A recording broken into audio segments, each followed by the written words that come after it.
श्रुतिस्मृतिपुराणानामालयं करुणालयं नमामि भगवत्पादं शङ्करं लोकशङ्करं शङ्कराचार्यं केशवं बादरायणं सूत्रभाष्यकृतो वन्दे भगवन्तौ पुनः पुनः ईश्वरो गुरुरात्मेति मूर्तिभेदविभागिने व्योमवद्व्याप्तदेहाय दक्षिणामूर्तये नमः।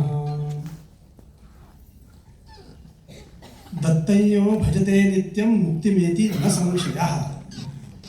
भगवान दत्तात्रेयांची जी उपासना करतात त्यांना मुक्ती मिळते हा काही संशय नाही। परंतु मुक्ती प्राप्तीसाठी प्रत्येकाला कर्म हे केलंच पाहिजे, उपासना केली पाहिजे, ज्ञान प्राप्ती केलीच पाहिजे। नहि ज्ञानेन सदृशं पवित्रम इह विद्यते। ज्ञानाशिवाय त्याच्यासारखं पवित्रता आणखीन कुठल्याही कलेमध्ये नाही आहे।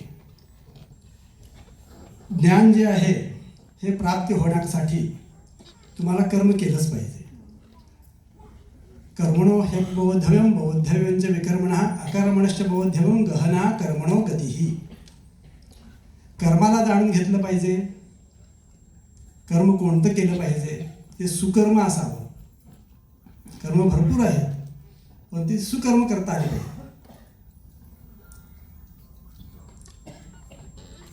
त्या सुकर्मामध्ये नित्य भजन पूजन, नित्य नैमित्तिक अनुष्ठान, वैदिक सनातन संस्कृतीमध्ये सांगितलेली जी काही कर्म उपासना जी आहे ही केली पाहिजे।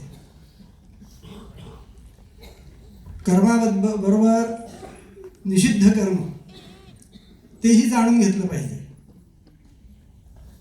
काही करायचं नाही, कोणत्या गोष्टींचा निषेध सांगितलेला आहे हे आपल्याला माहिती असायला पाहिजे।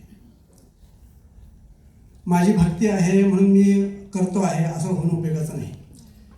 शास्त्राने सांगितल्याप्रमाणे अनुकरण असलं पाहिजे। यशास्त्रं विधि उत्सुज्य वर्तते कामकारतः न सिद्धिमवाप्नोति न सुखम न परांगतिम तस्मात् शास्त्र प्रमाणन्ते कार्याकार्य व्यवस्थितो असं भगवद्गीतेत स्पष्ट सांगितलेलं आहे। शास्त्रांनी सांगितलेल्या गोष्टींना अनुसरूनच तुम्ही कर्म करावं, म्हणजे तुम्हाला अनुकूलता प्राप्त होते। न सुखम न परांगती, नाहीतर तुम्हाला परमात्म्याची प्राप्ती करून घेण्याकरता फार कष्ट होती, सुलभता येणार नाही। आता ह्या ठिकाणी तुम्ही हा कार्यक्रम जो ठेवलेला आहे